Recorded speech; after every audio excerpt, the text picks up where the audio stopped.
Haha, hello and welcome once again to the brand new The Jew and Mr. 142, formerly known as the Nick and Joey Show. What's up? You What's up? too. What's up? I'm your host, Nick Yaya. This is the co-host, Joey Heim. It's Heim time. What's up, Joey? How you doing, my brother, Mr. 142? Mr. Haha, 142. How are you, bro?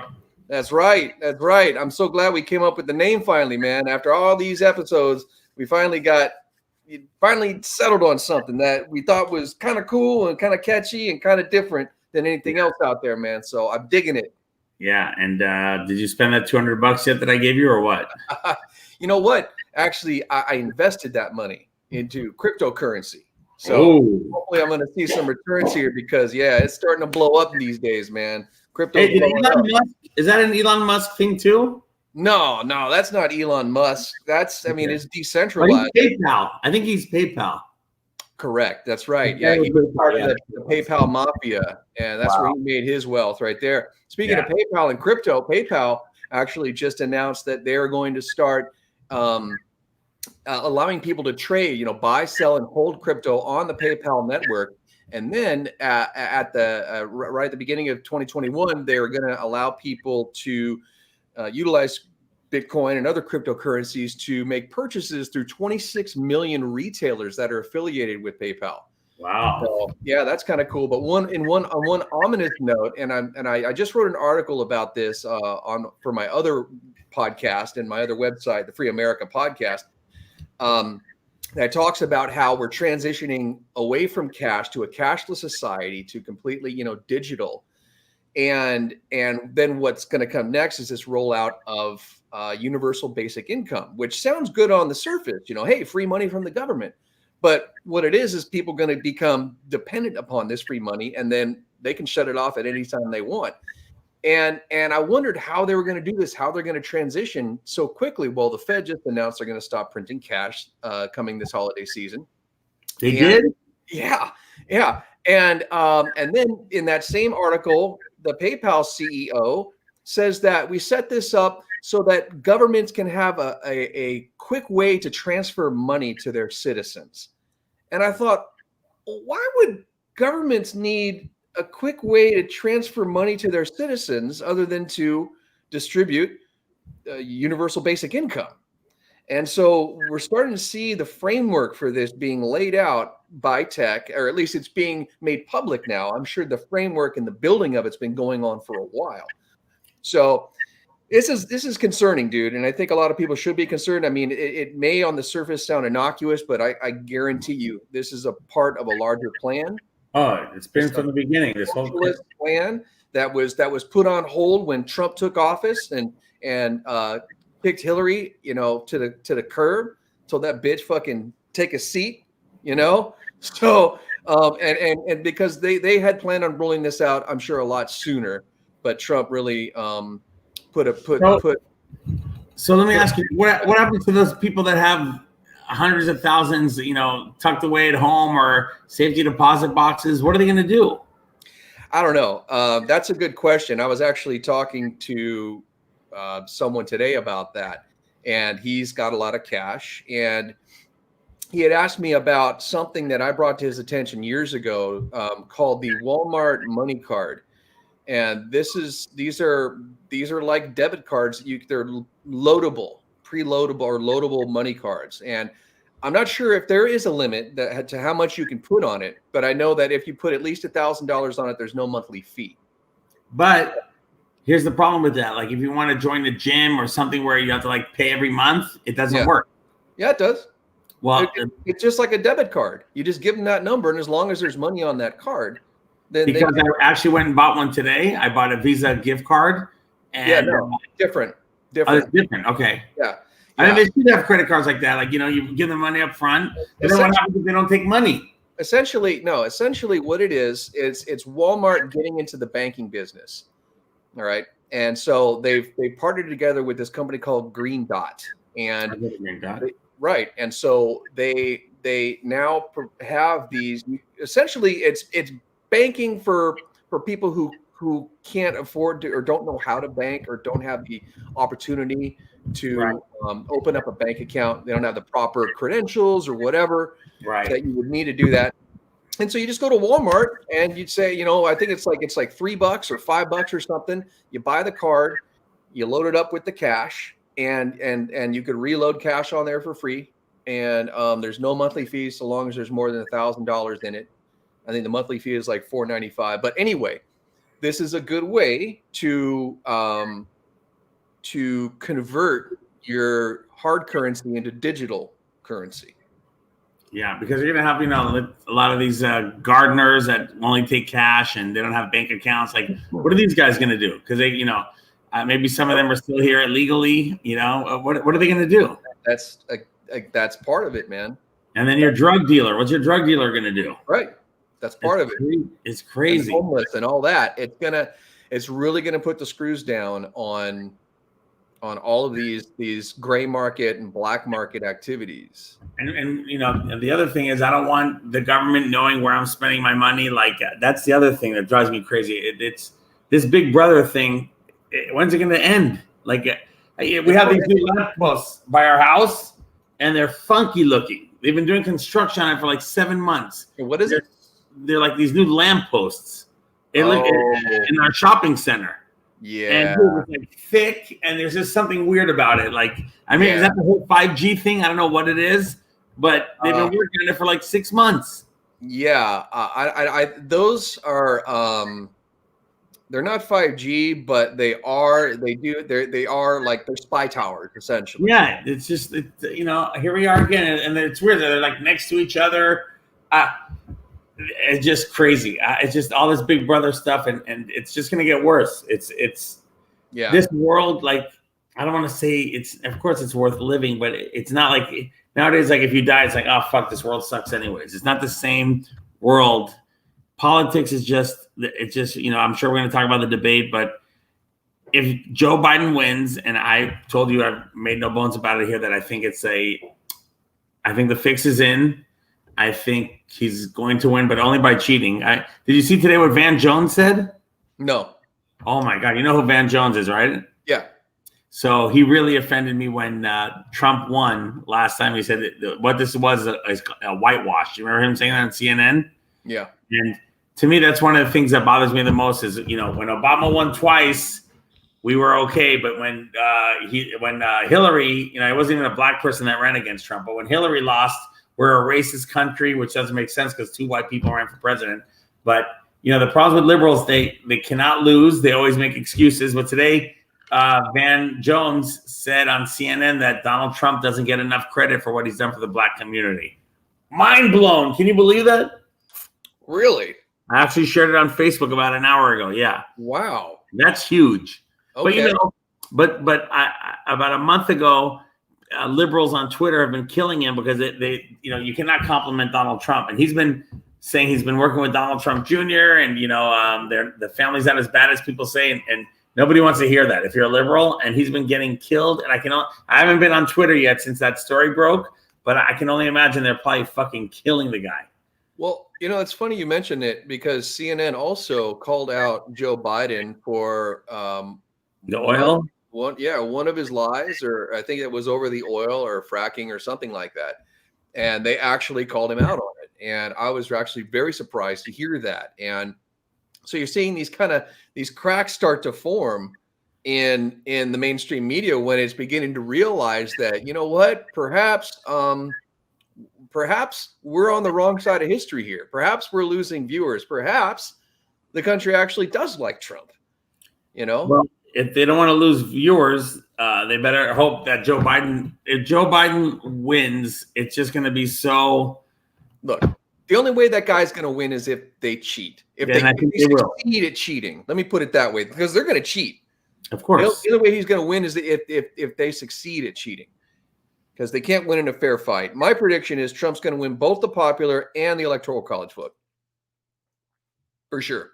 Because, dude, the black vote alone right now is at 36%. That's 3 times as high as it's ever been for a Republican candidate. Think about that, man. That's historic.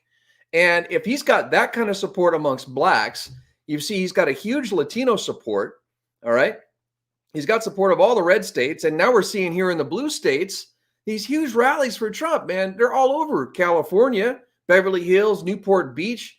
There's thousands of people coming out every weekend, dude.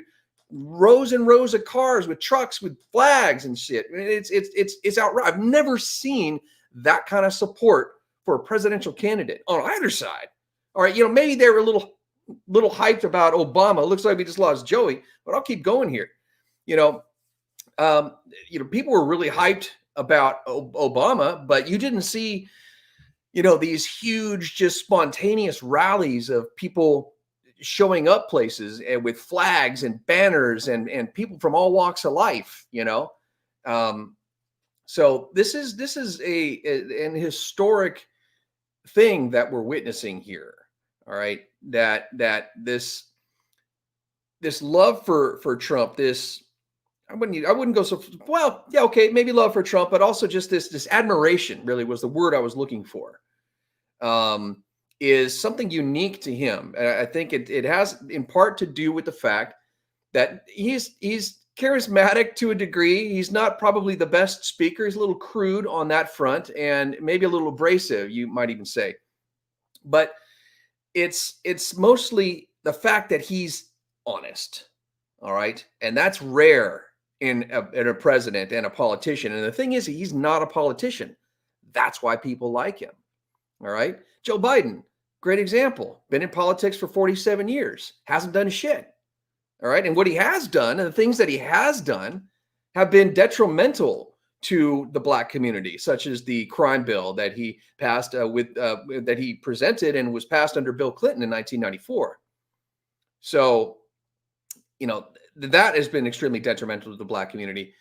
And the things that the things that he said about Blacks, but let me get back to the point here is that Biden is your typical politician. He's all talk, no action. All right. Same with Obama. And I fucking love the guy.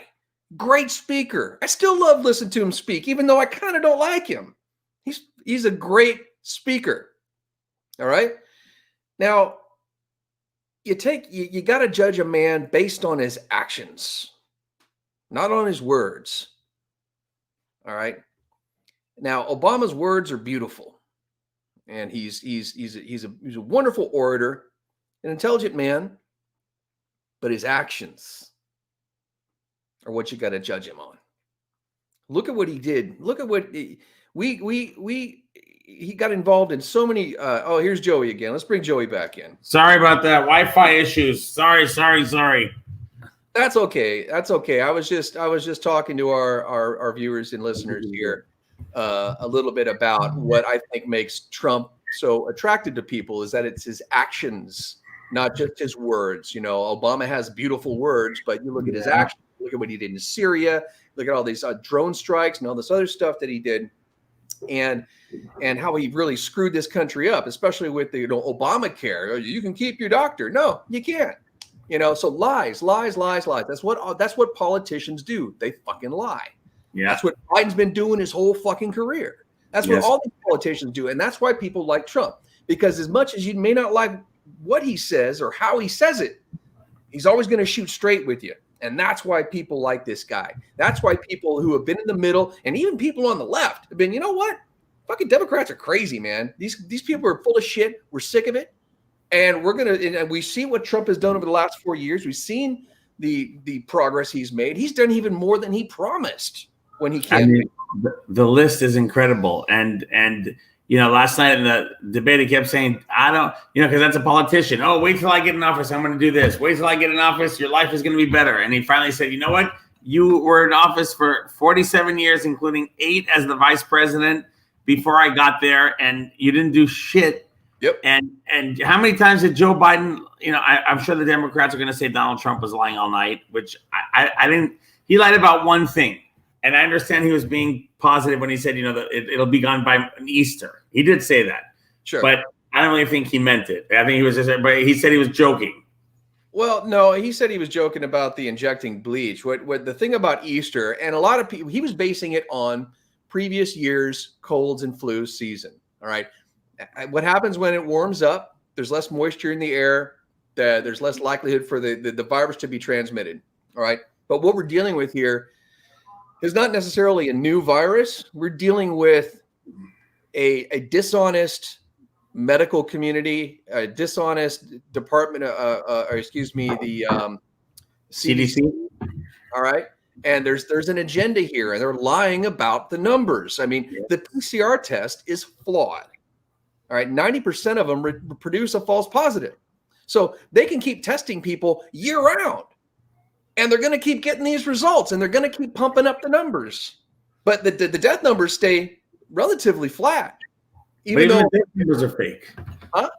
The death numbers are fake. Of course they are. Yeah. Of course they are. These people are dying of 2.6 average of comorbidides.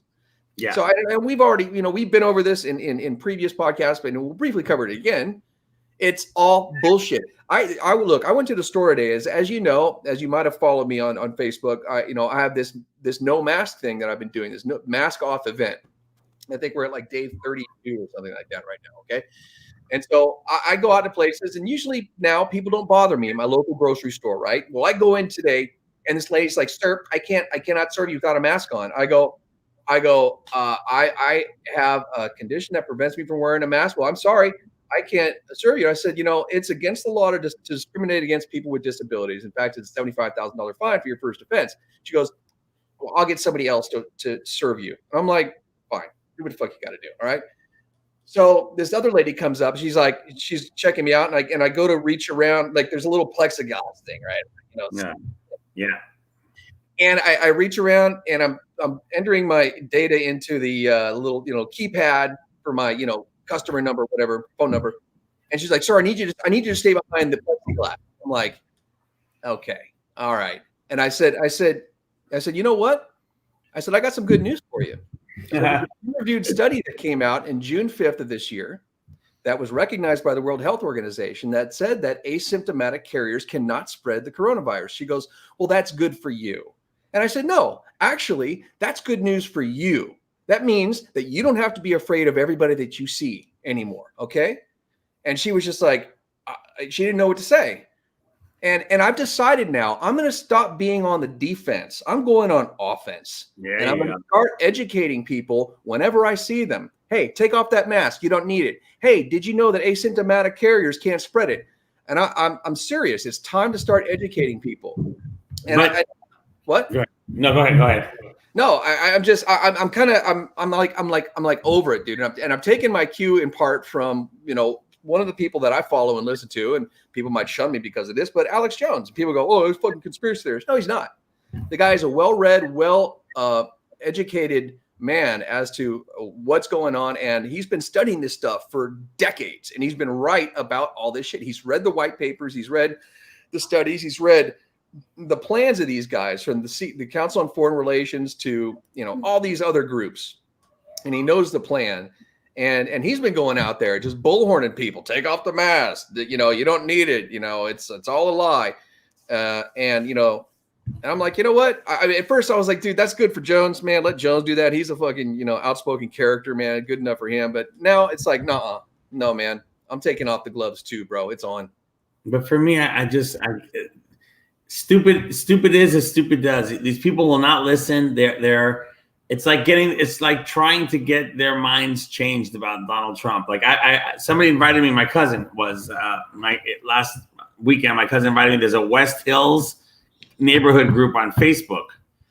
Holy cow! They finally kicked me off on Thursday because the average age of people in that group was like 69 years old. They're all freaking liberals, like 90% of them. All their profile pics, they have masks on. Like they're so proud of themselves for wearing that face mask. They don't know how fucking stupid they look.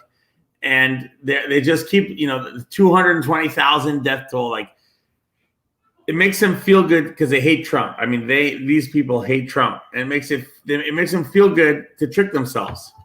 Yeah, I think it in part is that's why you see a lot of Trump supporters don't wear masks and a lot of Biden supporters do. But I think it's also in part due to the constant brainwashing that's been going on. And studies have shown that if you present false information, no matter how ridiculous and how outrageous, over a period of 2 months, you will never, ever be able to convince that other person, that of something different, of the truth. even if you present them with facts, evidence, and everything to back it up. So yes, I am fighting an uphill battle. I'm fighting probably a losing battle against trying to educate people.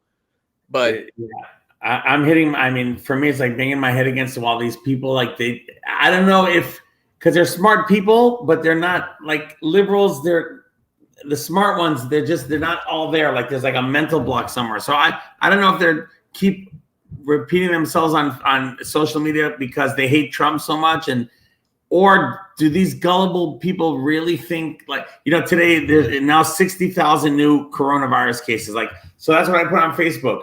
Okay, so why are we getting all these new coronavirus cases? Is it because A, it mutated? B, like all these people are flying in from China all of a sudden? Like, what would make all of a sudden a whole new wave of coronavirus come? The election's around the corner.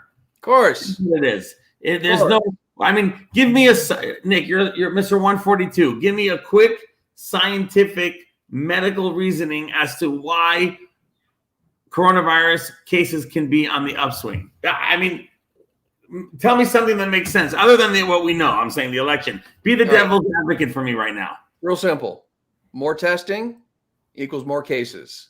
But are they testing more now? Yeah. No, and they've been ramping up testing and who's getting tested? Who's stupid enough?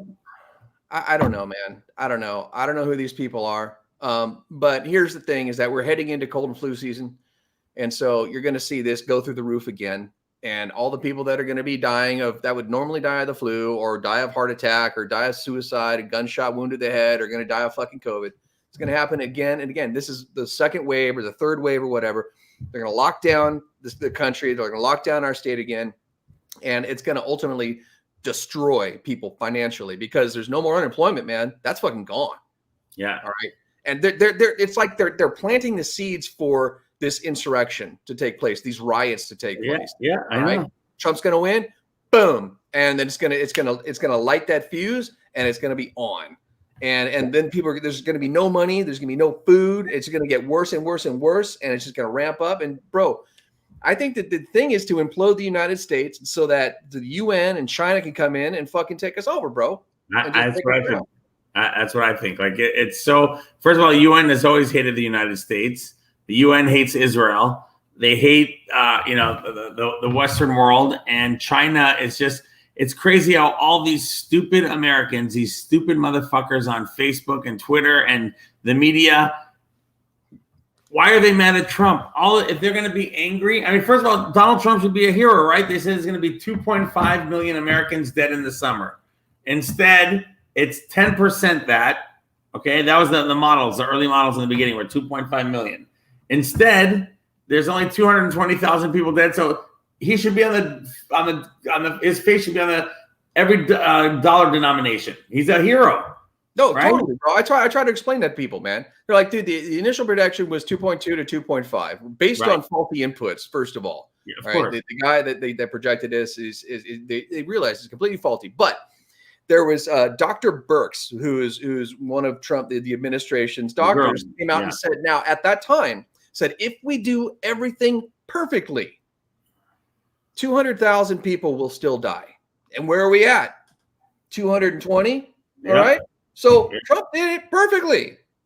Fucking perfectly, man. People don't get that, dude. He saved 90% of the lives that were supposed to have been lost due to his action. The overflowing hospitals, he brought the ships out there. Like, my favorite thing is when he doesn't listen to the science. Like, come on. Like, there's not like a group of 20 doctors and medical professionals that he has in the White House giving him advice. It's like he's going on his own and doing his own thing.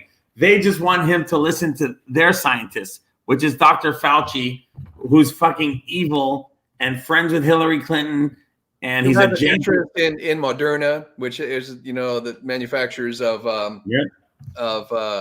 it's not the vaccine, but what is it? What's the drug? Not hydroxychloroquine, not that one. Whatever happened with that? That's nobody's even talking about that anymore. Oh, the Remdesivir, whatever. Remdesivir. Okay, so and his wife is on the board. Is not on the board. She's where is she? One of them. Well, she's on. But she's also part of the National Institutes of Health or something. It's like there's this whole incestuous relationship between all these people and Bill Gates and Dr. Fauci. And go ahead. No, I can't. I don't understand why people can't put those pieces together, even when they're presented to them. I've told them from the beginning. I've written all this stuff. Even the it can't be a coincidence when you take the year 2020 and you divide 666 into it, you get 30330. Joe Biden. Biden. Yeah. Explain that. Are these people not demonic? Are they not like? I think they're like ultra, like mind control, like. And even Joe Biden fucks with my mind because the guy, like, sometimes he can't even talk. And last night he was pretty sharp for the most part. Yeah, because he was tweaking his ass off, man. They shot him up with speed. You see how fucking dilated his pupils were? Yeah, I mean, like he was. I don't know what it is. And then he starts at the end. He started like losing a little bit, but it just bothers me. Yeah, let's wear it off. Yeah, right. So let's go really quick into the Russian thing with this kid. He lies in a debate. He says, 50 intelligence agencies said that there was no impropriety. Former intelligence guys, yeah. I mean, come on. Who? Comey? Fucking Brennan? All the usual suspects, right? Yeah, but guys that were saying it was Russian collusion before, which we all know wasn't. But here's the thing is, if you read below the headline of these articles that says that they say it's Russian collusion, no, they say that it's possible that it could be Russia collusion. All right, so it's all fucking hearsay. It's all bullshit, man. But he never said. All he has to say is, you know what? Where's Hunter Biden? Right, where is he? Dude. One of his spokespersons came out today, and she wouldn't deny that the emails were his. So apparently, she essentially acknowledged that those emails were Hunter Biden's, right? And the laptop was Hunter Biden's. So here's the thing. See, now Joe's got nothing to lose by lying, especially at the debate or on any other platform, right? He's got nothing to lose by lying. He's got everything to lose if the truth comes out, especially before the election. We've already got what, somewhere between 30 and 50 million votes already cast. Yeah, and I'm sure a lot of those people were early voters for Biden. Yeah. So, at this point, he's probably he's ahead, and it wouldn't hurt him if it came out now, which it really didn't. But there are some still undecided voters and people in these swing states. I think with this new information, that's going to hurt him. And so it denied as much as he wants to. The people who are really interested in finding out the truth, and the people who really need to know that information, are the ones that are going to find out and know that he's lying. So that just bodes even worse for him. So he's digging his own grave. Well, if Trump wins, and I mean, there's no way he cannot win. Like all the enthusiasm in the streets. How many rallies have you gone to? Oh, I saw the picture, you and Homeboy. Yeah, me and MAGA Hulk. Yeah, he's a nice guy, right? Oh, dude, he's super cool, man. Oh man, that was good. Yeah, he's a big dude. Yeah. So, dude, bro, are you going on Saturday? We're going to Arizona. You said last week. You've been saying every fucking week. You're like, dude, next week. We decided to go this week. My son hasn't competed since coronavirus started. So on Thursday, there's 14 kids. I don't know. You can only play 9 in a baseball squad. So we're going to go with 14 kids. It's too many, but my son, he wants to play. He hasn't played since March. So we can't compete in California. The girls are different. I don't know why. The softball, you can have tournaments out here and practice, but boys, you have to go to Utah or Arizona. So we're leaving at 7 a.m. for Arizona. I know. Trust me, I flaked on you, my other friends that love Trump. Like I'm going to be so bummed I didn't go to one rally. Man, I know you flake every fucking week, bro. You always my friends are teasing me like, yeah, you're full of shit, all that stuff. Because I give myself credit for one thing. It was not easy being. There's like 3 or 4 of us, and I got to be honest. This before you and I became friends. It was hard to be a Trump supporter on social media all these years. I lost friends. I lost family members. By the way, I don't give a fuck. Honestly, I don't care. It doesn't bother me if somebody's not my friend because I like Trump. Like this girl from high school, she can. Did I tell you the story? I don't know if I told you the story. I don't know if we talked about it. I'll tell you a quick story. So my wife is a nurse. She's an RN. She's done it for 20 years. she hates the whole hero thing. She fucking hates it. All the girls from her work are liberals. She sees what's going on now because she's married to me about Trump. This will probably be the first year she ever voted. She's not into politics, but I show her stuff all the time. She's like, oh my God, they're lying. Like she sees it now, right? So there's a girl, her name is Lisa. We went to high school together. She's a nurse. All of her friends are liberal nurses. We're arguing on Facebook. And it's the same thing every time. I'm so nice and polite, then they start calling me names. Oh, you're an asshole. You don't know what it's like to be a nurse. I'm like, oh, my wife is a nurse, and she's had more days off in the last 2 months than she's had in the 20 years I've known her. And so they're just bashing me, and I'm being super nice, right? So some lady's like, you know what, Joey? You're full of shit. I know 12 people that have died. So I have 12 friends that died from coronavirus. And I'm like, I think I told you this. And I'm like, listen, lady. And she. Uh-oh. We might have lost Joey again.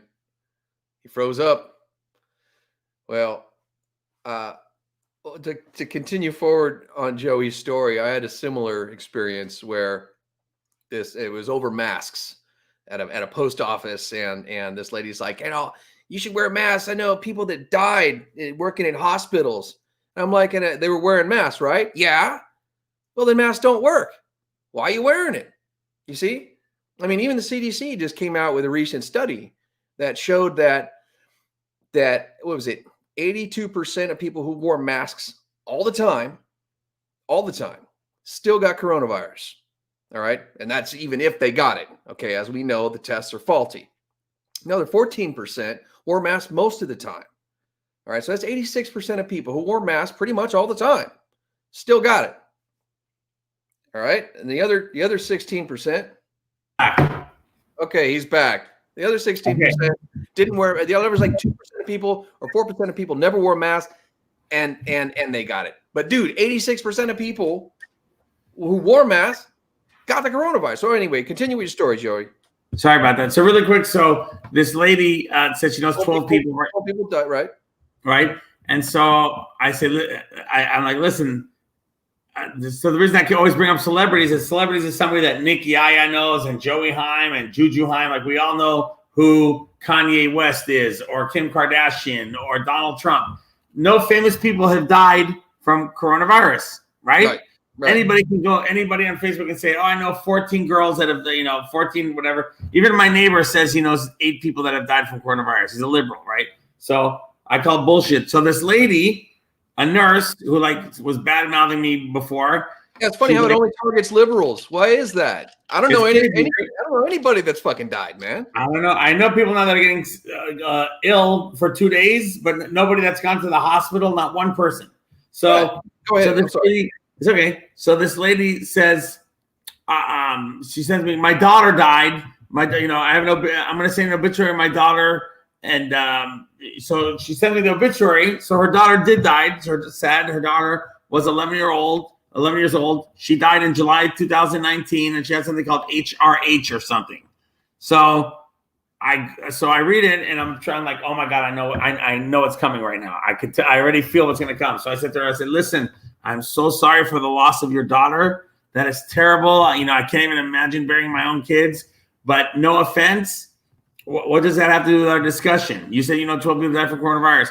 Oh my God, you should see the responses I got from these nurses. You fucking asshole. She lost her daughter. How dare you speak? Right? And they go on emotion. Yeah. Right? No, and so like for like 10 minutes, I'm getting like, you insensitive prick. I hope one day you see what. And I'm thinking to myself, like, what? It's like I'm like, the men are from Mars, women are from Mercury, wherever the Venus, whatever the hell it is. It's like the same thing with conservatives and liberals now. Like, I'm trying to figure out, do they not understand? Like, what does her daughter's death, which is sad, have to do with anybody dying from coronavirus? So the girl from high school unfriended me. I was like, I can't get on that chat anymore. And so it's funny. These people think I'm an asshole, but I'm just being. What did I do wrong? I didn't do anything wrong. And they're like bad mouthing me, and I'm still. When you kill people with kindness, that's my favorite thing to do on social media. They can call me, you're a fucking Trump, you're a racist Trump supporter, and like, well, my wife's Mexican, and you don't know what it's like to be a nurse. And these people you cannot. That's what I'm saying. Like, it's a losing battle for you to try to convince these people. There's no convincing them. Yeah, they think the face mask, like, I have friends that have. I was telling you last time. I have a friend. He's a Greek god. He lives on a plant-based diet. He wakes up 3 a.m. He exercises. He jogs 12 miles. He rides his bike for 50 miles every day. Never left his house without the mask on. Hates Donald Trump. Got coronavirus. Explain it. I go to the gym. I never wear my mask, and I get offended if somebody's like, somebody will do the machine before me, right? And he's like, "Hey, let me go wipe it for you." I'm like, no, I'm okay. Don't wipe it. I'm fine. I'm fine. I think I had it a month and a half ago. For 3 days, I was like, no energy. If I'm on my deathbed, Nick, I will not get tested for coronavirus. Me neither. I don't need to know. I'm not doing it. No. Yeah. I'm not going to give them the satisfaction of being like, "Oh, he died of coronavirus." Yeah. And if I did die from coronavirus, I want everybody to. Well, they wouldn't be able to go to my funeral because it'll be locked down. But I want them to go to my funeral, look down, and be like, "Aha! You said you wouldn't die from coronavirus. You died." Right. And it'll be bullshit anyway, man. Because as we know, the PCR tests pick up just even the smallest amount of detritus, of little bits of virus that were in your system that don't even have to be COVID-19. They can be any coronavirus that you've had over the past 5 to 10 years. Yeah. It's all a fraud, man. It's all bullshit. It really is. But the death toll. There's no way 220,000 people are dead from coronavirus. I don't even think. Did you hear Biden said he goes by the time the end of this year, another 200,000 people are going to die. Now, where the fuck does he get that, bro? You're telling me that 10 months, 10 months we did 200,000, and then 2 months we're going to get another 200,000. What the fuck? Really? And then he said dark winter a couple times. Did you hear the dark winter line? I didn't catch that. No. Yeah, he said, "Oh, we're going to have a dark winter." That's the thing. Fox News doesn't even cover coronavirus anymore. I'll be honest with you. They have a doctor that'll come on the last 5 minutes with Tucker or Laura Ingraham, but they don't talk about it. On CNN, it's still on the ticker, and all my predictions came true. I said within 2 weeks of the election, all the numbers are going to get inflated again. I said this in March, but if Hillary Clinton was president, do you think this would be happening on CNN right now? No, there's no way. The coronavirus wouldn't even have started. Right. They started doing this. I told you. You just said it, Joey. It's Trump's fault. It's all Trump's fault for winning. And you know what? I'm sorry. A good friend of mine, he's a Trump supporter, and he told me, he took it back since then, but about 5-6 months ago when all this stuff was happening in the street, he said, "You know what, Joey?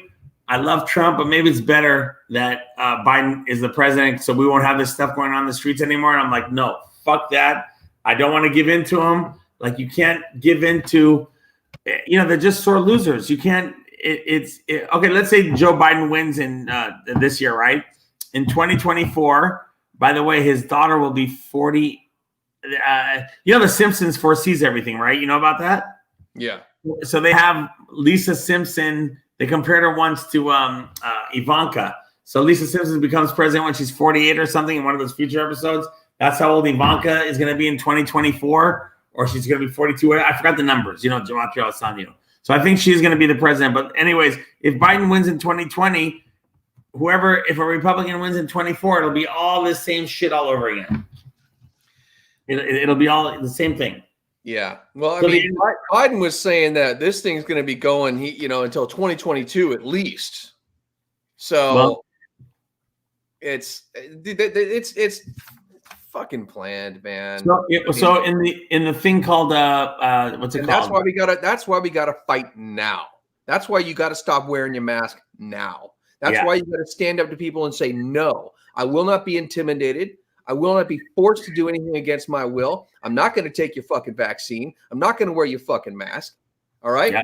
And you're not going to force me to do it. And if you discriminate, okay. Now at this point, people go, "Well, dude, isn't it kind of, immoral to lie? Isn't it unethical? Isn't it, dishonorable to say, I have a disability, so I can't wear a mask." All right. And I actually do have a medical condition. I have 2 medical conditions that prevent me from wearing a mask. But the other people who I've been trying to counsel on this thing, you're like, "Dude, I don't know. I don't feel good." I'm like, "Well, let me tell you this, bro. Is it honorable and ethical for them to be lying to you about the coronavirus numbers, about the tests, about this whole thing, to get you to take away your civil liberties Is that That's ethical? it. No, it's not. And so, in order to fight, in this case, you got to fight fire with fire. You got to fight a lie with a lie. Fuck them, dude. Tell them that you got a medical condition. And listen to this. By law, you are not required to disclose that medical condition to them. And it is against the law for them to discriminate against people with disabilities. You got to remember those three things. But I think, but are you sure? Because I tried that once, and I told you at a 7-Eleven, and the lady went nuts on me. She's like, "No, get out!" I'm not telling you. And you know what? And that's okay. And you're going to have run-ins like that. But for the most part, people are going to go like, "Fine," because you say, "Look, are you willing to risk a $75,000 fine?" I'll show you the paperwork, Joey. I'll send it to you. On shows the Americans with Disabilities Act. Yeah, I've seen that. Okay, and so look and say, are you willing to risk a $75,000 fine? And if they keep going, you say, look, is there a manager I can speak to? No. Okay, what's the phone number for the owner of this store? Because I'm calling the owner of this store right after I leave here. I'll call him right now, and I'll say, look, your employee is putting you at risk of litigation from the United States government of a fine of $75,000 for discriminating against a person with disability. Yeah. All right. Seriously, bro, you got to stand your ground. You got to educate these people. And I know these people are just doing their job, bro, but you got to do your job. And your job is to stand up for the rights of every American citizen, of every person on this planet, as a matter of fact, that they're trying to steal right here, right now with this bullshit. But, I will say this. I'd say 90% of the stores I go to, I do say to the cashier or whoever's working on the counter, I say, listen, this is bullshit, right? Yeah. 95% of them say, oh, I know. It's all bullshit. Yeah. I know. Yeah. For that Indian lady at that 7-Eleven, she was, I think, the only one that's ever done that to me. There's a guy here at another 7-Eleven by my house. He's a really nice guy. So he'll just tell me, like, hey, can you put it on? But he's a super nice guy. I've been going, he's been there for 25 years. I've known him. Yeah. So I'm not going to argue with him. But, well, look, their fear is getting cited. Yeah. Well, getting cited by the county or by the state or whatever. Oh, I actually had a little temper tantrum the other day at 31 Flavors. That's right. I took my niece and nephew and my daughter and my son there, and we're standing in line, and so they couldn't decide. So I went first, and so I got a chocolate shake.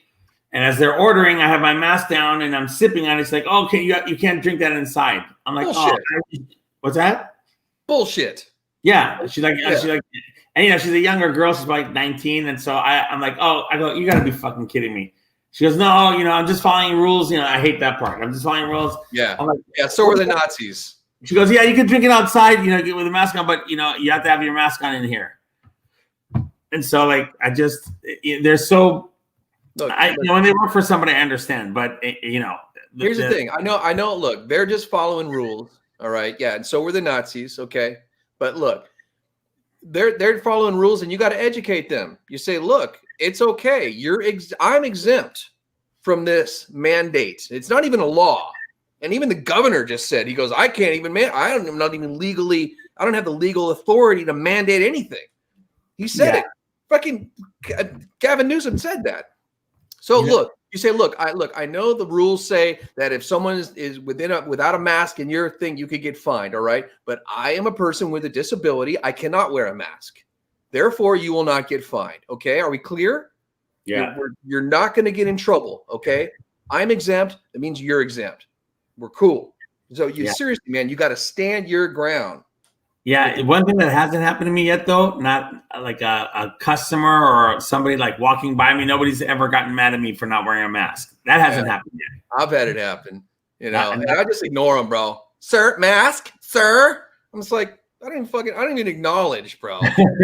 Yeah, I haven't done that. Guy was like, oh, it's the law. It's the law. And I really wanted to educate his ass. Be like, no, actually, it's not a fucking law. All right, guy. Fucking mandate, and mandates aren't fucking law. You know what I mean? It's like, dude, shut the fuck up, fucking sheeple. You fucking starting up your CNN talking points, man. Makes me so fucking mad, bro.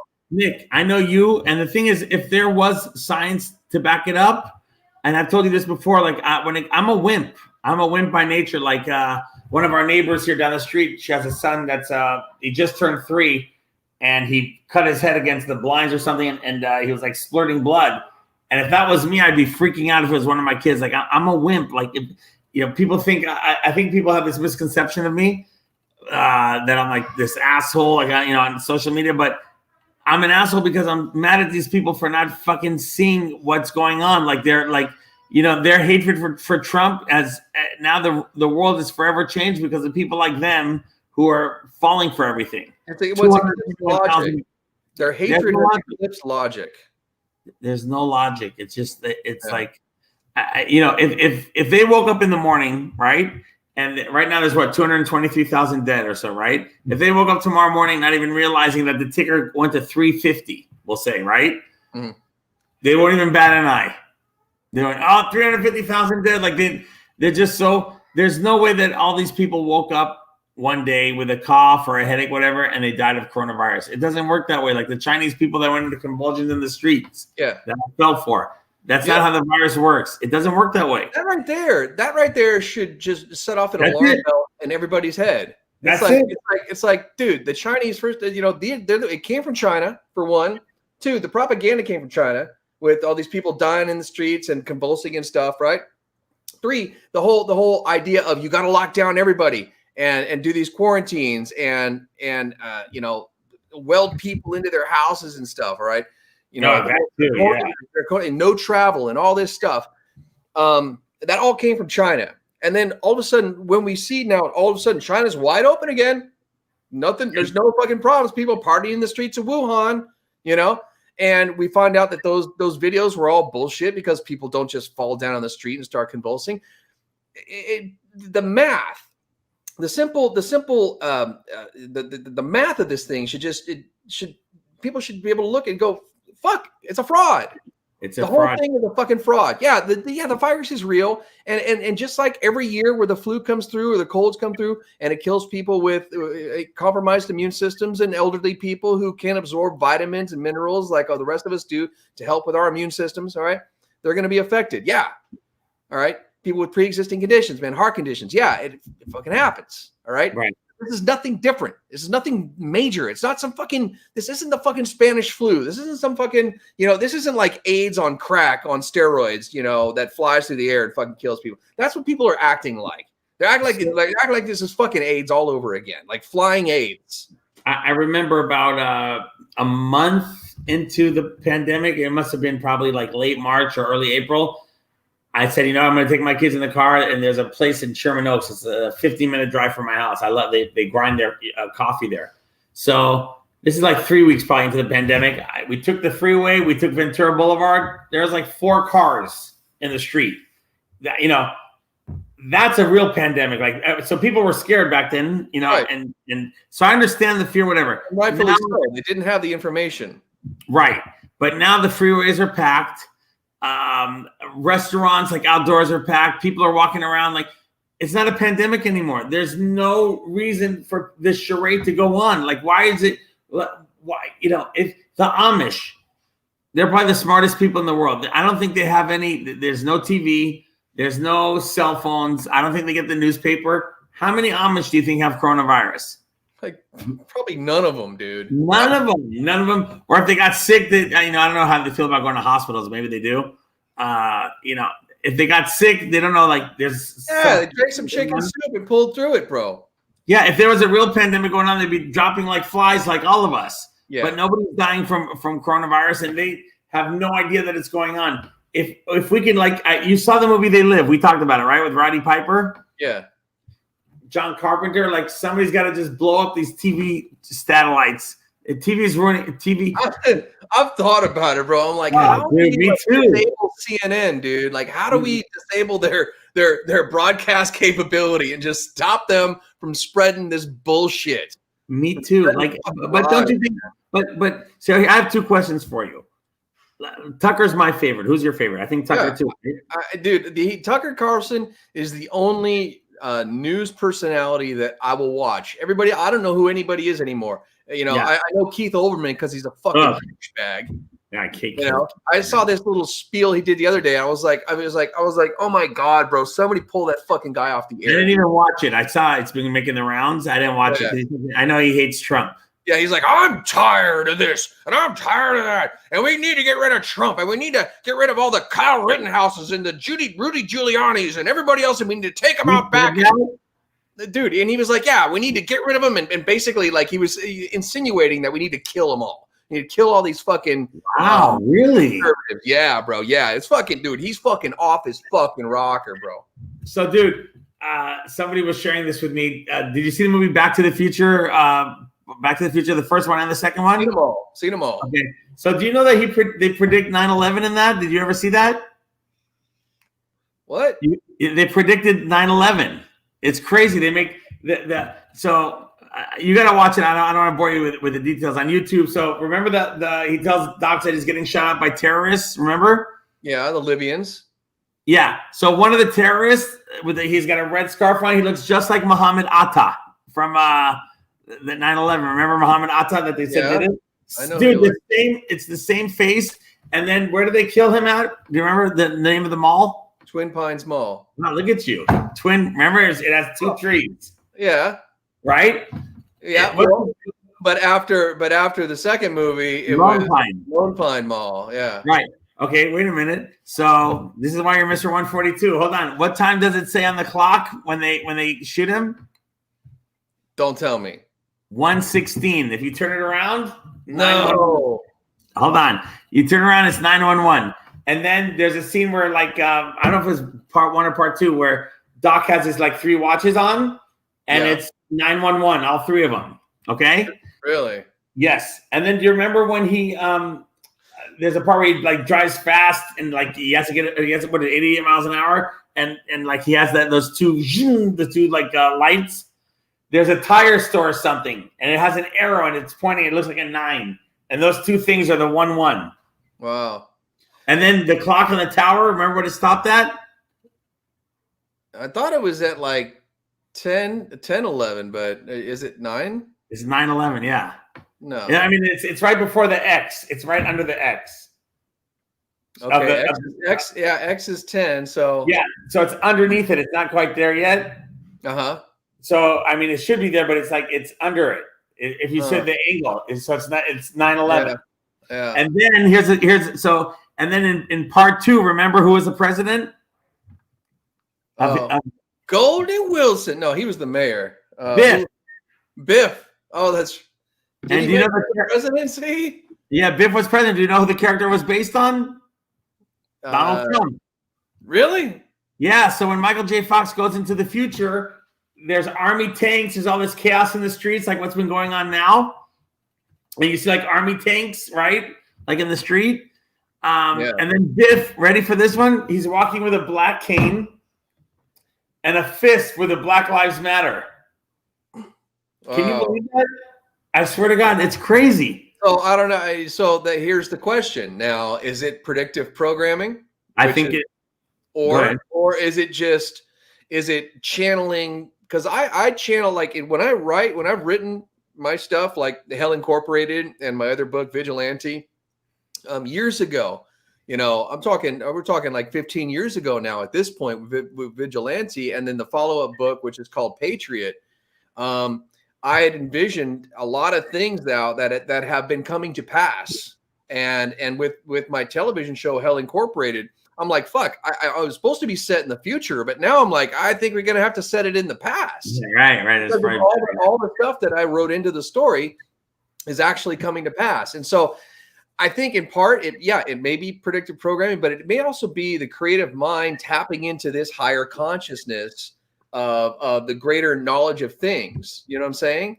Well, and here's another scene in Back to the Future Part 2. So I want you afterwards to go on YouTube. There's a part where they're living in the future and somebody's hanging from the door upside down. Do you remember that? Like it was George McFly. Right. He's hanging. God, you got to touch your. How do you remember all this shit? So he's hanging upside down. So do you remember? They're like in the blinds. You can see like it's like a show. Like you change the channel in the blinds. Do you remember that? Well, the TV. Well, he had the young Marty in the future, whatever his offspring was watching like several TV channels up on a wall. There was like, I don't know, like 16 or 20 different TV channels. You're confusing. That was Biff watching that on No, because young Marty walks into the living room and he goes, turn on channels 14, 22, 86, 136, and 59. And you see like all these different channels, and one's got like a mushroom cloud blowing up, and one's got this other, cowboy movie going on or something like that. And one was at Twin Towers. Was there? One was at Twin Towers. So listen to this. So when he changes the channel, if it's the guy upside down watching, it looks like the towers are collapsing. Really? Yeah. So the guy's watching it this way. So when they change the channel, the towers are going down. Oh no, it was going up, but he's sitting this way, so it looks like it's going down. You got to watch it; it's crazy. So they're saying like Robert Zemeckis, like even the Simpsons stuff. How can they get all this stuff right about him coming down the escalator? Donald Trump. Did you see that? Did you ever see that one? Yeah. Well, I mean, that can't be a coincidence. Well, here's the thing. I mean, so do the elite have some kind of device to see into the future? And I think it's all the gematria bred to be like, even that movie we talked about it, The Matrix, how it was filmed like in 1998 or something, and on his passport it says it expires September 11th, 2001. Right. How did they do that? Right. It can't be. They didn't say September 8th. They didn't say October 4th. September 11th, and they didn't say 2005 or. It's September 11, 2001. It just, and there's been so many references to September 11th. It's weird. Yeah, really and even in Back to the Future, Save the Tower. Remember the girl? Oh, and then when the girl gives him the flyer for Save the Tower, there's an Illuminati behind her, an eye on the storefront behind her. That can't be a coincidence. So what are they doing, bro? I mean, are they toying with us? I mean, yeah. Yes, I think they're toying with us. And I think what Alex Jones says is that what's the word I'm looking for? Not mystically, but metaphysically. Metaphysically, there's kind of like the law of the universe is that the evil needs to tell you what it's doing before it does it to you. In order to get away with it. It's kind of like the vampire needs to be invited in order to enter your house. It cannot enter your house uninvited. And so the evil, the Illuminati, and these other people affiliated with them are metaphysically bound to reveal their plan to you, right? Yeah. So perhaps we can find, if we look hard enough, and I'm sure the evidence will present itself sooner or later, the evidence for COVID-19. And the predictive programming for that, and the evidence that they were saying to us beforehand that this is going to happen. I'm sure it'll come out. But looks like Joey froze up again. So we were going to talk today about the Trump-Biden debate. One of the things that I noticed about the mic cutoff is that they were pretty good about that. They didn't cut Biden off or Trump off as much as I thought they would. Now, there was one point where on the subject of BLM, the moderator jumped back in after 30 seconds or so and cut him off, and then asked him a follow-up question in the middle of his answer. So I think, he was providing an answer along the lines of something about racism or something. I don't exactly recall. But she cut him off, and then there was Biden didn't get his mic cut a couple of times, especially when he was talking about China. He went far beyond the 2-minute mark and didn't get his mic cut. So there's a lot. I mean, I think the debate went a lot better than the previous debate. Okay, you could actually understand the candidates. They weren't talking over each other as much, which was nice. And I think Trump and Biden were both a little more amicable towards each other. I wouldn't say amicable, but at least they were being gentlemen in the course of this debate. But the thing that I really liked about it, because I'm a Trump supporter, was that Trump hit all of those points that he didn't hit before in the previous debate. All right. He got on to Biden about Ukraine. He brought up the Russia connection. He brought up the China connection. He brought up Biden's son's emails, which is new, of course. He wouldn't have known that in the last debate. But he, he really hit him on all of these elements. I'm not going to ban fracking. Yeah, you are, and you said it, and I've got the proof, and I love it. Biden was like, yeah, show me the video, put it on your website. He's like, yeah, I will. I'll put it on my website. And sure enough, what did he do? Put it on his website. And CNN, we brought this up earlier when Joey was talking about it. When Joey was talking about CNN, that they actually acknowledged it on CNN. Okay, here's Joe. He's back. All right. So I transitioned over to away from talking about 9/11 stuff to talking about the debate, since we promised that we were going to kind of cover the debate for some of our guests today, for our guests and listeners, for our listeners and viewers. So what are your thoughts on the debate last night? I was saying that I thought Trump hit it out of the park, man. He basically addressed all the things that he didn't address in the first debate, and did so in a gentlemanly manner. And Biden, he got called out on his shit, man, about not fracking and not about cutting off fracking and oil and getting rid of oil. What do you think about that? Well, even when Biden says, like, this guy's the most racist president, he pours fuel on the fire. It's just all bullshit. Like, it's complete bullshit. And it's funny when he called him Abraham Lincoln that one time. But for me, just Donald Trump, if he would have done that in the first debate, he was so out of control. Like, I was really disappointed. And Chris Wallace needs to retire immediately. That girl, it wasn't that the girl was so great yesterday. Donald Trump said today she gave him a fair shake.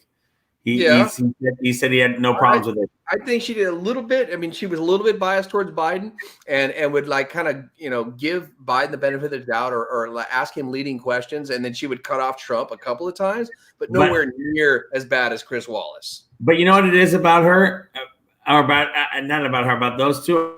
I think people feel sorry for Biden a little bit. It's just like in their nature, like he's the old guy. He looks like he's going senile. So you kind of want to help him out. With Donald Trump, he's fine on his own. You don't have to worry about him. So I think it's more trying to help Joe Biden out. But when Donald Trump, there's another peace treaty today with Sudan and Israel. Like, nobody's covering that on CNN. How is this guy not winning the Nobel Peace Prize? It's just he should win one. Obama got one because he was black. Didn't Obama even say that's why he won it? Yeah, he didn't do shit. All he did was get elected president, and he won the fucking Nobel Peace Prize. Yeah, I mean, and then, like I said, he refused to bomb the shit out of countries and innocent people and weddings in Iraq and Afghanistan. Yeah, real fucking peaceful guy. It's just really easy. Whatever the Democrat.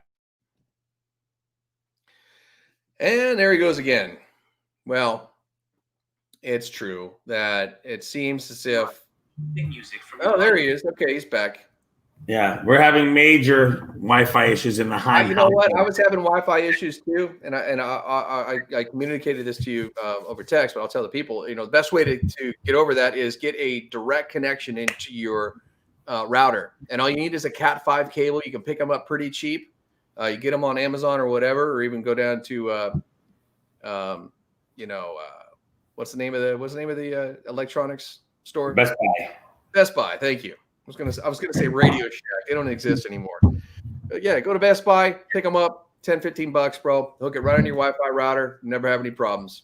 I had this problem. Yeah, I was doing my podcast, and my guest had to take over, and he I dipped out, and I was like, shit. And I was scrambling, bro. I had to go and get the fucking wire, plug it into the fucking router, and run it into the room, plug it in the back of the thing, get back on. And he had picked up the slack, because this thing's all done in the cloud. And so, he was able to run the show basically while I was gone for 2.5 minutes. Wow. But it was okay. It was okay. So anyway. So Donald Trump, he hit it out of the park. It shows you if he's calm and gets his point across, and I was just getting so upset. There was one part in the debate that I loved, is that Joe Biden was giving one of his long-winded answers, and I was thinking to myself, I'll never forget, this guy is such a politician. This is why I don't like him. This is why I hate politics. And then Donald Trump caught it too. He's like, see, this is why I gave you the politician answer, the typical politician answer. And I was like, oh my God, that's like exactly what he said was going through my head. Joe Biden was just, if he wins, we're in trouble. We are in trouble. Big time. But that's just it. I think that's why people, and I was saying this earlier, when you had dipped out, is that's why people love Trump, is because he's not a politician. He doesn't bullshit. All right. It may be abrasive what he says and when he says it, but he's always going to shoot straight with people, and he does what he says, and he says what he means. So most politicians, they bullshit. They tell you what you want to hear. They tell you it sounds fucking great, man. Obama, I fucking love listening to that guy talk, man. He's fucking beautiful. I can listen to Obama talk all fucking day long. The problem is that you can't judge a man based on his words. You got to judge a man based on his actions. You look at the actions that Obama took. And wasn't Obama fuck this country up, man? And Obama and Biden, weren't they against gay marriage? I could have sworn that, video. They were against gay marriage, right? Yeah. No. And and just to be and kind of to get back to the debate, I took some notes here, so I'm looking at some of my notes, and one of them was that the moderator let Joe retort more. So she would it would be back and 2 minutes here, 2 minutes here, and then Trump would say something in response, and then Biden would say something in response, and then let's move on to the next thing, and Trump would say a little quick thing. And then she would go, well, said, Biden, do you want to answer to that? So she would always defer back to him and give him his extra, 30 seconds or whatever. So I think that was a little bit unfair on her part. And I think it's because she knows, as well as the producers and everybody else behind that show, is that Biden needs all the fucking help he can get, man. That's what I was saying before. Yeah. I think people feel sorry for him, like, and then compare last Friday, Savannah Guthrie. Oh my God, that was, and these Q questions. You see, it's like the Proud Boys, right? The Proud Boys are not racist. They're boys. Did you hear that? The poor boys, the poor boys. And so they're not racist, whatever the fuck their names are. They're not racist. They're just guys that they want. You know what it is? They're like a walking man cave. You know what I mean? They just want to be a group of guys, no girls. And what was I talking about? Walking man cave. I like that. Yeah, like a walking man. They no women allowed. They want their sports and their beer and their flag. And what was it? They're self-described as Western chauvinists. And a chauvinist, I looked up the definition, is someone who is passionately nationalist, passionately, like passionate about their country. All right. And what's wrong with that? Right. Exactly. Right? Yeah. When is nationalist a bad thing? Like no, it's not. People go, oh my God, I think Candace Owens put it best. Someone characterized and said, well, Hitler was a nationalist, and she goes, no. Hitler was a psychotic maniac that killed his own people. Nationalists don't kill their own people. All right. And just for the record, another well-known nationalist was Gandhi. All right. So are you gonna oh, that's a fact. Yeah. So you're gonna say, oh, Gandhi's a bad person? No. There's nothing wrong with being for your country. And the problem with all of our politicians these past 30, 40 years is they've been globalists. Yes. They've sold out our country to everybody else. All of them. I mean, I don't know if Ronald Reagan did. I don't know if Ronald Reagan did, but since Bush Sr. did, Clinton did, Bush Jr., Obama, all of them. They all did. And if Hillary would have won, oh my gosh. Listen, people need to understand, if Hillary won the presidency, there would have been no coronavirus. I mean, I'm not, I can't stress. Because it would have been fucking World War III. Yeah, it would have been World War III, but World War III over Syria with Russia. Seriously. Yeah, you saw, the U.S. economy, because of Trump, was here. The Chinese economy was the worst it's ever been. They were fucking pissed. And, they fight dirty. And we don't, that's the problem with the USA. We're a bunch of pussies. We don't fight. When were we ever, I can't remember the last time we fought dirty about something. Maybe, Trump taking out Soleimani, I guess. I can't even think of something. But the Chinese are like, okay, we're going to get you back. This was in the making for 2-3 years. And, you know, China is doing whatever they can. I'm so sick of hearing about Russia on mainstream media. Like, let's focus on China and Iran. Iran and China won. Yeah. And we've got major sanctions on Russia right now. We've taken out hundreds of Russian soldiers in Syria. So to suggest that Trump is in bed with Russia is absolutely fucking ludicrous. All right. And he banged up last night, the Russian bounty shit. I hate it. Yeah. And I'm surprised he didn't address that. That's the one thing he didn't address that I really wish he would have. But you're right. This is an attack. This is an act of war of China against the United States using a biological weapon. All right. And the propaganda that went along with it. Yeah. The weapon is nothing, though. Huh? The weapon's nothing. You know, it's all these people the are economic impact of it. Yeah, that part, the economic, yes, that's what it hurt us because we were economically impacting them with the tariffs and the trade deal and all the rest of it. So they sought to strike back at us using this, and it was clever, and it worked, and the rest of the world got taken out as collateral damage. And but then the globalists, who they work in concert with, along with the United Nations and the World Health Organization, saw it as an opportunity to move forward their Great Reset agenda, which I'll be covering in another article coming out here soon, as a part of it's rolled into the global warming thing and how we got to cut down on greenhouse gases and reduce travel and reduce, we have to deindustrialize the world. So it's the fucking end of the world, bro. They're trying to kill us all off. For fuck's sake. If they want 13 out of 14 of us dead, I mean, they want 500 million on Earth. That's it. So if you're gonna have kids, get them into robotics. No more sports. I can't even see baseball ratings are in the toilet. Basketball, football, nobody's watching. Like, God, all the stuff that made America great, they fucking destroyed. Yeah. No, seriously, dude. Seriously. And but real quick, one of the things that I noticed back on the debate is that I love how he kept saying, "Who built the cages, Joe? Who built the cages? Who built the cages, Joe? I like it when he does this. Who built the cages? Yeah. Who built the cages? Yeah. It's fucking beautiful. But no, it's true. And even people today were acknowledging it, like, those cages were built under Obama and Biden, and then in 2018, Trump passed an executive order that stopped separating families at the borders, which was actually instituted under Obama and Biden. So again, these people are fucking liars, man. They lie all the time because they know they can get away with it. They know. You know who the biggest scumbag is? So Dr. Phil is not a doctor, right? Yeah. Did you know that? He calls himself Dr. Phil, but doctor of psychology, maybe. Yeah, he doesn't even have that. He doesn't have like a master's in anything or a doctorate, whatever. You know who such a piece of shit is? That I have a feeling one day he's going to kill himself because he's going to be like, what the fuck have I done? Sanjay Gupta from CNN. He knows he's fucking lying. He knows, Anderson Cooper knows what's going on. All these people know, but Sanjay Gupta, Gupta sold his soul.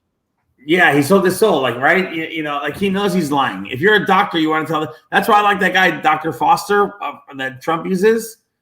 You see the way they attack him? And he tells the truth. He tells the truth. He's all the stuff that I say, he's been saying, but he's got some kind of degree behind him. I just know the bullshit, Kurt Reynolds, our buddy, he sent me a commercial that just came out. Not a commercial, a segment on CBS News. How hospitals are being overrun again, and the second wave is coming, and so they're showing all these people in the hospitals walking around empty beds. I'm like, Kurt, dude, what is wrong with you? This is this. It's all set up. It's all propaganda. And then they show some guy in line getting tested. Like, oh, well, sir, why are you getting tested? Oh, because I just feel like it's something I need to know if I have it.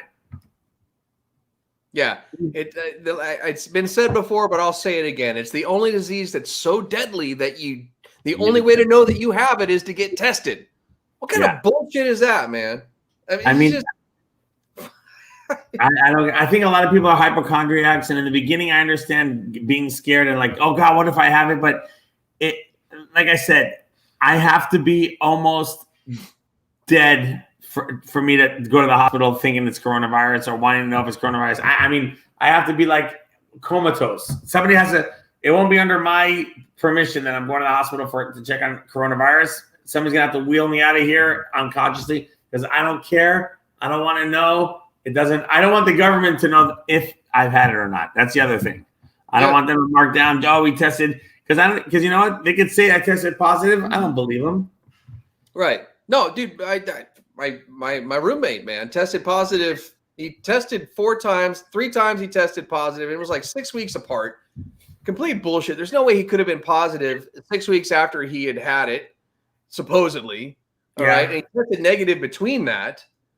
You know, so if he's already got the antibodies from having it before, and then he tests negative, and then he tests positive again, it tells you right there that the tests are bullshit. Yeah, they're complete bullshit. I mean, dude, why didn't I get it? I was in close proximity to him for extended periods of time, as well as his girlfriend who was exhibiting symptoms. Okay, she exhibited symptoms. She actually got sick, didn't have to go to the hospital, had a fucking cold, basically coughed a lot, you know. And she survived, and you know, and I was around her. In fact, I think I shared a drink with her on that day, that same day. So she was definitely, you know, what you would say asymptomatic up to a few hours before she started showing symptoms. All right. So she was definitely, she definitely had the virus at that point. All right. But I didn't get sick. Yeah. You know, what the fuck, bro? What the fuck? There's a redhead on Fox News. She's dry personality. She comes on the weekends in the morning, and she said that her husband had it. They didn't know he had it, and they had marital affairs. And he found out he had it, and he was quarantined. They stayed in the same house. She never got it. So it makes no sense. Now, I really do. If it's so dangerous, if it's so deadly, if it spreads so easily, then how is this possible? All right, how is it possible? It's bullshit. The fraud comes in the testing. The testing is the fraud. What's that? The fraud comes in the testing. Yes. The testing is the fraud. That's the hoax. That's the whole. Yep. That's the whole fucking thing. Yep. And that's the weak point of this whole thing. That's the hoax. Yeah, and like when Donald Trump came down with the virus, like, oh, so now even my niece, who I love, she's such a liberal because she's getting brainwashed in college. Oh, so now you think it's a hoax? Now you think you see your beloved Donald Trump has it? I said, yeah, he's got it. He's not going to die. He's 74, right? They say he's obese. He should die. And I tell everybody, you guys got to understand. I never said it's not. It's something real. It was concocted in a lab, 666 Wuhan. So the name of the street, something province in Wuhan. It was created. It was, like you said, biochemical warfare against the United States and everybody else's collateral damage. But it's not the killer they make it out to be. That's all I'm saying. No, if a 74-year-old obese man who eats fast food all the time got it and survived. Now, granted, he had good doctors around him. They gave him some great therapeutics, you know, remdesivir as well as Regeneron, which is kind of, I don't know. Regeneron is kind of freaky, man. That's like some stem cell shit. They use like mouse stem cells. I heard about that. They also use pluripotent stem cells and also some from what do they call that?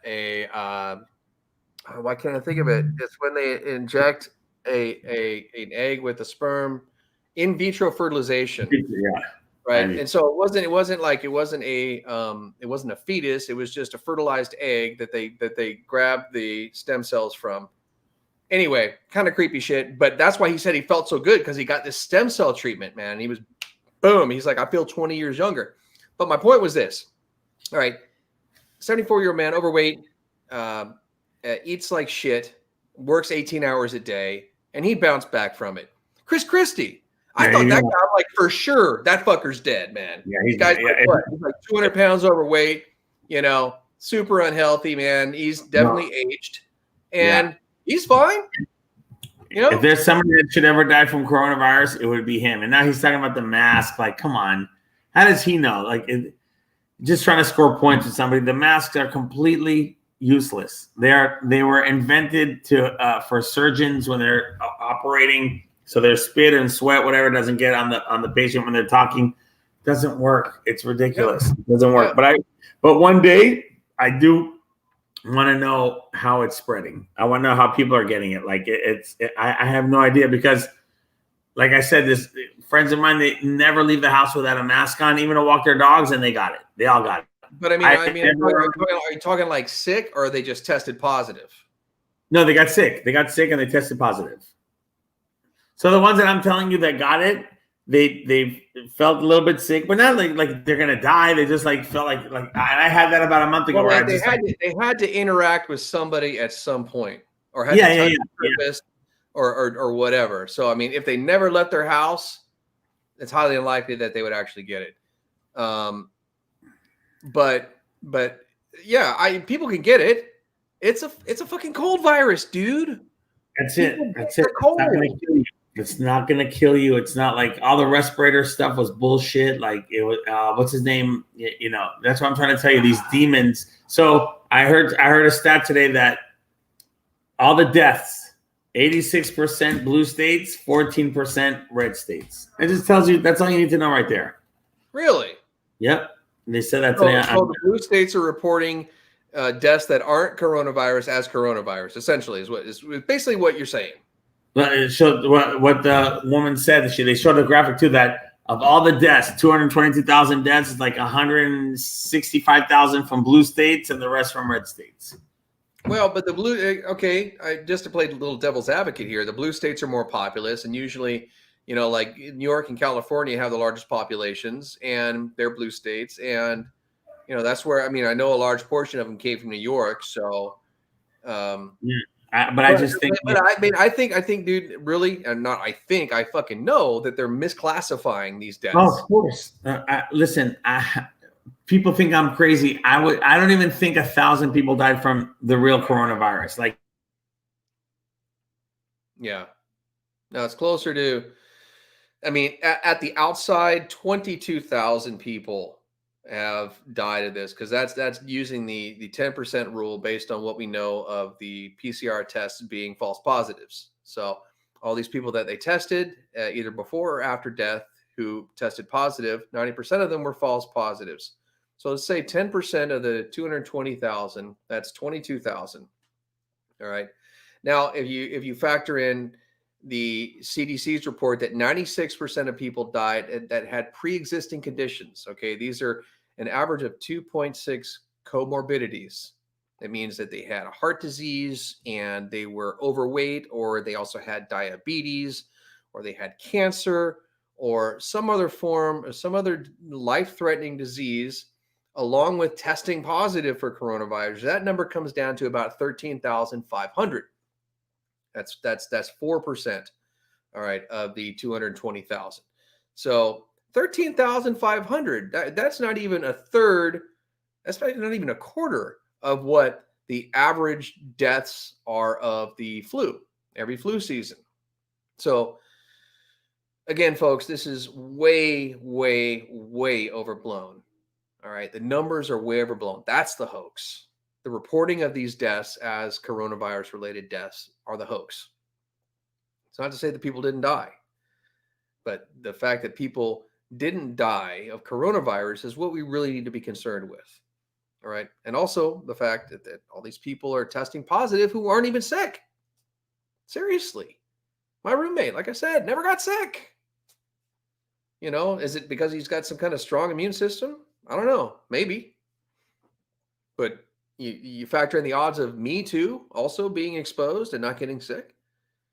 You know, so who's to say, folks? But I'll tell you this: that the fact that all of these people are tested. Look, I did this on my show on the Free America podcast, which you can check out at freeamericapodcast.com. I did an episode, and actually, there's an article that I wrote on freeamericapodcast.com. You don't have to watch the whole episode; just read the article. It's Democrat officials doubled down on coronavirus numbers with lies. And I showed you what was going on in Hawaii. They blocked off an entire section of highway where there's a tunnel through a mountain. It's called the H3 that runs between Honolulu and the Marine base in Kaneohe and Kailua. And so it's called what's called a choke point. And so they funneled everybody into this tunnel and they did a test, a mandatory test. They tested 60,000 people over the course of this weekend that they ran the test. This is in June. And they found out that out of those 60,000 people, 255 people tested positive. And you know what they said? Well, there must be a bunch of false negatives. So rather than admit that people didn't have it, they doubled down and said, no, it was false negatives. So, and this is a Democrat state. I mean, out of the 50 states that are the most locked down, California being number 49, Hawaii is number 50. All right. They're draconian there with their lockdowns. So they don't want to let up on this stuff. They don't want to give people the opportunity to be free again, to be free of this tyranny. All right. And so they would rather lie to their citizens and tell them that they were false negatives to keep the fear going, to keep the lockdown going. And then at the same time, in Nashville, Tennessee, there was data that would suggest that, and they had opened up their bars and restaurants to 100% capacity. All right. And the test came out, or excuse me, the numbers came out and showed that the coronavirus numbers were not coming from bars and nightclubs, but were coming from the senior citizen and elderly assisted living facilities, right? And construction sites. I should add that in. But when the director of communications asked the mayor's office, should we release this information? The mayor's office said, no, this is not for public consumption. All right. So they actually suppressed the data, suppressed the information to prevent people from knowing that it's not getting spread at these bars and restaurants. And I think this had a higher ups were telling them, no, don't put this information out because it would completely obliterate all these other lockdowns in states like where I live in California, where they're only allowing 25% capacity. Now, working in the restaurant industry for many years, restaurants operate on a razor thin margin, okay, to begin with. So you're talking about 2 or 3% here of gross actually goes to profit. It's super razor thin. So to ask a restaurant to operate at 25% capacity, you're putting them on the road to bankruptcy. And I'm sure a lot of these places are probably taking out loans to function right now. And they're probably going to eventually have to close down. And it's sad. It's sad that our leaders would suppress data that would allow these businesses to at least survive, not thrive in any case, in any form or fashion, but at least survive. And it tells you that there's an agenda here. There's something going on. There's a concerted effort to destroy small businesses, to destroy the middle class, to destroy the working class, and to funnel that money towards big business, towards the Walmarts and the Amazons of the world. In fact, someone just sent me photos of stores, of Tesoro stores over in England today, where they had now, this is brand new, blocked off access to non-essential items. So only food can be bought at these grocery stores, but you can't buy any other items that you would have to buy on Amazon or would have to buy at Walmart. You see? So they're funneling in the money, the finance into these big corporations, and they're putting out of business everybody else. Essentially, they want to destroy us all, folks. All right. That's the big secret. And I think we're going to end on that for today. It doesn't look like Joey's going to come back. Let me see. It looks like he might have sent me a text. Let's see what it says. Okay, bud, great show. Gotta be up at 5:30. I'll share it. Okay, so folks, that's going to do it for the premiere episode of The Jew and Mr. 142, formerly known as the Nick and Joey Show. I thank you all for tuning in today and joining us. Hopefully you learned a little something. Hopefully you were entertained. And I know I definitely was. So again, thanks for joining us. We'll see you again next time. Be safe, be fair and kind to your fellow human beings, and for fuck's sake, fight back and don't wear the mask. Goodbye.